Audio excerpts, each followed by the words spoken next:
Now let's look at a specific example, where here we want to construct a truth table for the negation of Q implies the negation of P.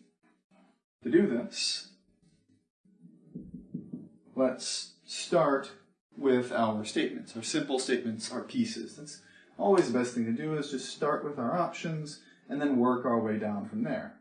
So we've got P and Q. Since we've only got two pieces, we've got four options like before. Either P is true or Q is false,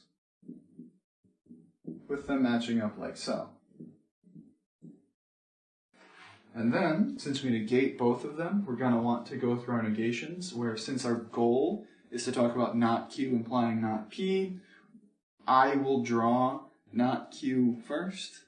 It's a little bit funky to draw it this way, it might seem like a jump, but it'll help with what we're going to end up with. So our next column is the negation of Q, which means you just flip all these truth values. Then we draw the negation of P. It'd be really horrible if some of these were T's as well. That would just be a mess. Anyway, we get a truth table like this so far, and then what we're going to want to do is draw our conditional piece. So we look at if not Q, then not P, and we want to determine when this is true and when it's false. Well, this follows a very similar sort of logic in the general case. If the antecedent is false, then it doesn't matter what happens with the subsequent. So, since in this first case, Q is false, this conditional is trivially true.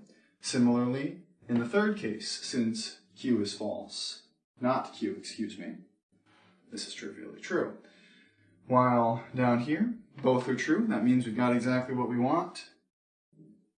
So the statement is true. And then here, not Q is false, not P is true. So we have a true antecedent and a false subsequent. That's the classic example for a conditional statement being false.